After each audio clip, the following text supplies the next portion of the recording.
महिमा अपरंपार है और उन्हें प्रसन्न करने के लिए भक्तों को बहुत ज़्यादा पूजा पाठ की या बहुत ज़्यादा नियमों का पालन करने की ज़रूरत भी नहीं होती, बल्कि सच्चे मन से श्रद्धा और विश्वास के साथ यदि आपने केवल कुछ क्षण के लिए भी, केवल 1 मिनट के लिए भी यदि भोलेनाथ को ध्यान से स्मरण कर लिया तो भोलेनाथ आपकी सारी मनोकामनाएं पूर्ण कर सकते हैं। शायद यही कारण है कि अपने भक्तों के लिए एक बार महाकाल ने काल तक को भी भस्म कर दिया था। ऐसी ही एक कथा मिलती है हमारे धार्मिक ग्रंथों में, जिसे आज की इस वीडियो में आप सुनने वाले हैं। अपने भक्तों के लिए महादेव क्या कुछ कर जाते हैं, इस बारे में जो कथा है वो एक बार स्वयं भगवान कार्तिकेय ने संतों को सुनाई थी। और इस कथा के अनुसार राजा श्वेतकेतु, जो कि भोलेनाथ के बड़े परम भक्त थे, उन्होंने काल को भी जीत लिया था। कैसे, आइए जानते हैं।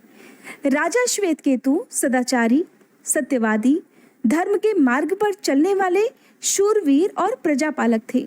अत्यंत ही निष्ठा और प्रेम भाव से वो प्रजा का पालन किया करते थे और इतनी ही श्रद्धा और विश्वास के साथ वो अपने आराध्य भगवान शिव की भक्ति भी किया करते थे।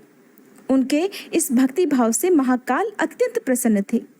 उनकी कृपा से श्वेतकेतु के राज्य के लोग दुख, दरिद्रता, अकाल, मृत्यु और महामारी से बिल्कुल अछूते थे। उनके राज्य में चारों तरफ केवल शांति ही शांति थी। उनकी प्रजा हर प्रकार से सुखी थी।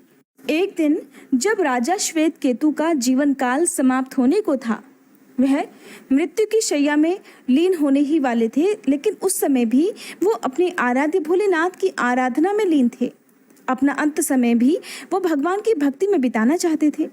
तब चित्रगुप्त ने यमराज से कहा कि हे यमदेव, राजा श्वेतकेतु की आयु तो पूरी हो चुकी है, अब उनके प्राणों को हरने का समय है। तब यमराज ने अपने दूतों को आज्ञा दी कि वे जाएं और श्वेतकेतु के प्राण हर कर ले आएं। यमदूत राजा श्वेतकेतु के पास पहुंचे तो उन्होंने देखा कि उस समय श्वेतकेतु तो शिव मंदिर में थे, इसलिए यमदूत बाहर ही मंदिर के द्वार पर खड़े हो गए। श्वेतकेतु गहरे ध्यान में थे। ध्यान में ही उन्हें बहुत देर हो गई। न श्वेतकेतु का ध्यान टूटा और न द्वार पर से वे यमदूत हिले। वो तो आज श्वेतकेतु के प्राणों के बिना जा ही नहीं सकते थे। दूत बिना अपना काम किए वहां पर खड़े रहे। उधर जब वे वापस यमराज के पास नहीं पहुंचे तो यमराज ने इस कार्य में विलंब होते देखा तो कालदंड संभाला और खुद ही चल पड़े राजा श्वेतकेतु के प्राणों को हरने के लिए। दूतों के आने में देरी होने के चलते जब यमराज स्वयं ही राजा श्वेतकेतु के प्राण हरने पहुंचे तो उन्होंने देखा कि वे तो महादेव की साधना में लीन हैं और शिव मंदिर में बैठे हुए हैं। अब तो खुद यमराज भी सोच में पड़ गए कि इसके प्राण भला कैसे हरे। उन्होंने सोचा कि ये अभी पूरी तरह शिव पूजा में डूबा हुआ है, इस कारण इस स्थिति में भगवान शिव की पूजा का उल्लंघन भी नहीं किया जा सकता। तब यमदूतों के साथ ही यमराज भी मंदिर के बाहर द्वार पर ही खड़े हो गए। उधर जैसे ही काल को इसकी सूचना मिली तो उन्होंने तलवार निकाली और शिव मंदिर में जा घुसे।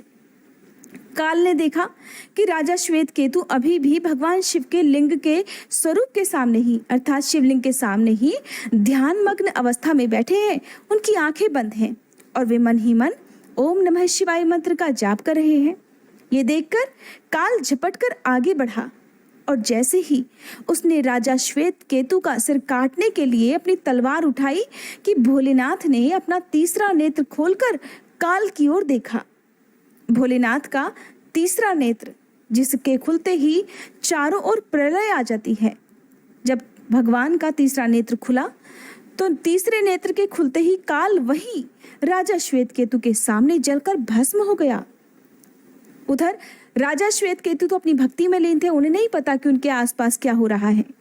थोड़ी देर के बाद जब राजा श्वेतकेतु का ध्यान टूटा, उन्होंने अपनी आंखें खोलकर देखा तो क्या देखते हैं कि राख का एक ढेर उनके सामने पड़ा हुआ है। अब उस राख के ढेर को देखकर उन्हें बड़ी भारी चिंता हुई कि ये राख का ढेर कहाँ से आई, कौन है, क्या है। तब श्वेतकेतु ने आंखें बंद कर भगवान शिव से पूछा, हे भोलेनाथ, ये राख किसकी है, इसे किसने और क्यों जलाया। तब भोलेनाथ ने साक्षात दर्शन देते हुए राजा श्वेतकेतु को बताया कि ये काल था, श्वेतकेतु जो तुम्हारे प्राण हरने आया था। तब राजा श्वेतकेतु कहने लगे, हे महाकाल, ये तो आपकी ही आज्ञा से तीनों लोकों में विचरता है, लोगों को अपने नियंत्रण में रखता है। इसी के भय से तभी तो लोग पुण्य कार्य करते हैं। अगर काल ही भस्म हो गया तो फिर तो लोग सिर्फ पाप कर्म में ही लिप्त रहने लगेंगे, पुण्य कार्य में तो उनका मन ही नहीं लगेगा। इसलिए हे महादेव, आपसे मेरी विनती है कि आप इन्हें अति शीघ्र जीवन दान दे दीजिए। राजा श्वेतकेतु के कहने पर भगवान शिव की कृपा से काल जी उठा और उसने उठते ही राजा श्वेतकेतु को अपने गले से लगाकर कहा, हे राजा, तुम जैसा राजा तो इस तीनों लोकों में कहीं नहीं है। तुमने तो आज अजय काल को भी जीत लिया। जीवन दान पाकर काल और यमराज ने कहा कि ऐसे जातक जो कि शिवजी के परम भक्त हैं, सच्चे मन और पूरी श्रद्धा से महाकाल की पूजा में लीन रहते हैं, सिर पर जटा और गले में रुद्राक्ष पहनते हैं, विभूति का त्रिपुंड ललाट पर लगाते और पंचाक्षर मंत्र का जप करते हैं, उन्हें कभी भी अकाल मृत्यु का ग्रास नहीं बनना पड़ेगा। तब काल ने स्वयं राजा श्वेतकेतु को आशीर्वाद दिया। इस आशीर्वाद के बाद राजा श्वेतकेतु ने लंबे समय तक निष्कंटक राज्य किया और फिर महाकाल की कृपा पाकर अंत में उनमें ही विलीन हो गए। ऐसी है महादेव की महिमा। अब सुनिए महादेव और देवी पार्वती की दूसरी कथा, जिसमें भगवान शिव को पति रूप में पाने के लिए देवी पार्वती घोर तपस्या कर रही थी। उनके तप को देखकर देवताओं ने भगवान शिव से देवी की मनोकामना पूर्ण करने की प्रार्थना की। तब भगवान शिव ने देवी की परीक्षा लेने के लिए सप्त ऋषियों को भेजा। सप्त ऋषियों ने शिव जी के सैकड़ों अवगुण देवी को गिनाए, पर पार्वती जी को महादेव के अलावा किसी और से विवाह करना मंजूर ही नहीं था। यहाँ तक कि उन्होंने श्री हरि के साथ विवाह करने का प्रस्ताव भी उनके सामने रखा, लेकिन देवी पार्वती ने कह दिया कि वो तो बचपन से ही मन से भगवान शिव को ही अपना पति मान चुकी हैं, उनके अलावा वे किसी और से विवाह कर ही नहीं सकती। अब विवाह से पहले सभी वर भी अपनी भावी पत्नी को लेकर आश्वस्त हो जाना चाहते हैं। वे जानना चाहते हैं कि होने वाली पत्नी में क्या क्या गुण हैं, क्या वो जीवन भर उनका साथ निभा पाएंगी या नहीं। यही कुछ दुविधा भगवान शिव के मन में भी थी।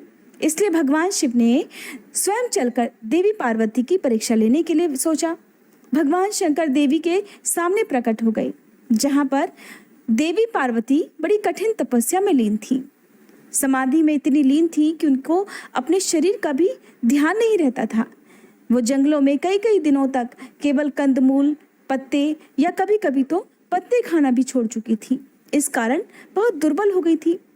एक बार जब देवी के सामने भगवान शंकर प्रकट हुए और उन्हें वरदान देकर अंतर्ध्यान हो गए कि वो उन्हें पत्नी बनाने के लिए तैयार हैं और वे उनकी इस इच्छा का सम्मान भी करते हैं और उन्हें जल्दी ही अपनी पत्नी के रूप में स्वीकार भी कर लेंगे। वरदान देकर भोलेनाथ तो वहां से अंतर्ध्यान हो गए। देवी पार्वती बड़ी प्रसन्न हुई।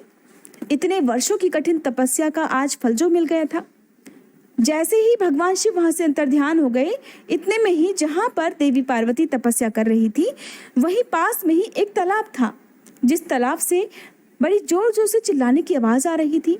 पास जाकर देवी ने देखा तो क्या देखती है कि एक मगरमच्छ ने एक लड़के को पैर से पकड़ रखा था और लड़का अपनी जान बचाने के लिए जोर जोर से चिल्ला रहा था।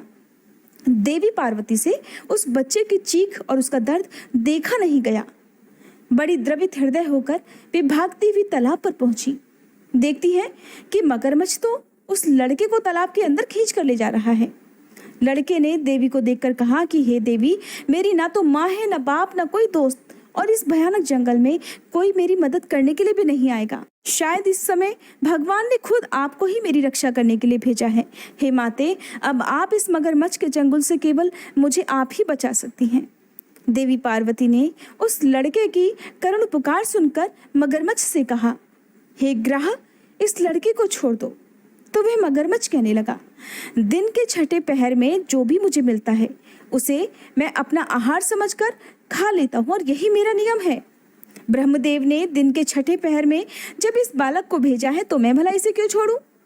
मगरमच्छ की बात सुनकर देवी पार्वती ने फिर से हाथ जोड़कर विनती की, हे मगरमच्छ, कृपया तुम इसे छोड़ दो। बदले में तुम्हें जो कुछ भी चाहिए वो मुझसे कहो, मैं तुम्हें देने को तैयार हूँ। देवी की बात सुनकर मगरमच्छ कहने लगा, एक ही शर्त पर मैं इसे छोड़ सकता हूँ। आपने तपस्या करके महादेव से जो वरदान अभी अभी लिया है, अगर उस तपस्या का फल मुझे दान में दे दोगी तो ही मैं इसे छोड़ूंगा।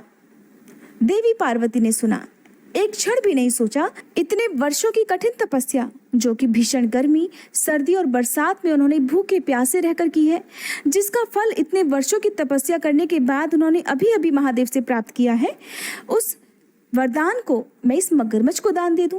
उन्होंने एक क्षण के लिए भी इस बारे में नहीं सोचा।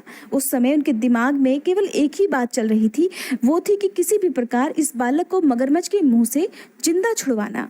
देवी पार्वती ने एक क्षण की भी देरी नहीं लगाई और तुरंत ही वो अपने द्वारा प्राप्त किए गए वरदान का फल उस मगरमच्छ को देने के लिए तैयार हो गई। देवी कहने लगी, हे मगरमच्छ, मैं अपनी तपस्या का वह फल तुम्हें देने के लिए तैयार हूँ, लेकिन पहले तुम इस बालक को छोड़ दो। मगरमच्छ ने समझाया, सोच लो देवी, जोश में आकर संकल्प मत करो। हजारों वर्षों तक जैसी कठिन तपस्या तुमने की है, ऐसी कठिन तपस्या तो स्वयं देवताओं के लिए भी संभव नहीं है। उसका सारा फल केवल इस बालक के प्राणों के बदले तुम मुझे देना चाहती हो। देवी पार्वती कहने लगी, मेरा निश्चय पक्का है और मैंने तुम्हें अभी भी वचन दिया है कि मैं अपनी तपस्या का फल तुम्हें दूंगी। तो जाओ, मैं अपने तप का फल तुम्हें देती हूँ, बदले में तुम इस बालक का जीवन दे दो। देवी पार्वती के मुंह से ऐसे वचन सुनकर मगरमच्छ ने भी तुरंत देवी पार्वती से तपदान करने का संकल्प करवाया। इधर तप का दान होते ही मगरमच्छ का शरीर दिव्य तेज से चमकने लगा। मगरमच्छ कहने लगा, हे पार्वती, देखो, तुम्हारी तपस्या के प्रभाव से मैं तेजस्वी बन गया हूँ और तुमने तो जीवन भर की पूंजी एक बच्चे के लिए व्यर्थ कर दी। चाहो तो तुम्हारी भूल सुधारने का एक मौका मैं तुम्हें और दे सकता हूँ। पार्वती जी ने सुना तो कहने लगी, हे ग्राहक, तपस्या तो मैं फिर से कर लूंगी, किंतु यदि तुम इस लड़के को निगल जाते तो क्या इसका जीवन वापस मिल पाता? और देखते ही देखते देवी पार्वती के ऐसा कहते ही वह लड़का वहां से अदृश्य हो गया, वह मगरमच्छ भी अदृश्य हो गया। देवी पार्वती ने विचार किया कि मैंने तो अपनी तपस्या का दान कर दिया, अब मुझे पुनः फिर से वही कठिन तपस्या प्रारंभ करनी चाहिए। मन में फिर से तपस्या करने का संकल्प लेकर जैसे ही देवी पार्वती वापस अपनी तपस्या के स्थान पर पहुंची, उससे पहले ही भगवान सदाशिव वहां पर फिर से प्रकट हो गए। बोले, मुस्कुराते हुए कहने लगे, देवी पार्वती, भला आप क्यों तप कर रही हो? तो देवी पार्वती कहने लगी, हे प्रभु, मैंने तो अपनी तपस्या का फल अभी अभी दान कर दिया है। आपको पति रूप में प्राप्त करने के लिए मैंने अभी अभी संकल्प लिया है। मैं फिर से वैसा ही घोर तप कर आपको प्रसन्न करूंगी। आप मुझे फिर से वरदान दे दीजिएगा, क्योंकि आपके द्वारा दिया गया वरदान तो मैंने मगरमच्छ को दान कर दिया है। तब महादेव मुस्कुराते हुए कहने लगे, देवी, तुमने नहीं देखा, मगरमच्छ और उस लड़के दोनों के रूप में मैं ही तो था। तुम्हारा चित्त प्राणी मात्र में अपने सुख दुख का अनुभव करता है या नहीं, इस बात की परीक्षा लेने के लिए ही मैंने ये सारी लीला रची थी। और अनेक रूपों में दिखने वाला मैं एक ही एक हूँ। मैं अनेक शरीरों से अलग निर्विकार हूँ। तुमने अपना तप मुझे ही दान में दिया है, इसलिए हे देवी, अब और तपस्या करने की जरूरत ही नहीं है। देवी ने तब मुस्कुराते हुए महादेव को प्रणाम कर बड़ी मंद मंद मुस्कान से प्रसन्न मन से विदा लिया। और इसके बाद भगवान शिव और देवी पार्वती का विवाह किस प्रकार संपन्न हुआ, इसका वर्णन तो आप फिलहाल में ही हमारे चैनल पर शिव महापुराण की कथा में सुन चुके हैं। उम्मीद करती हूँ आज की ये वीडियो आपको पसंद आई होगी।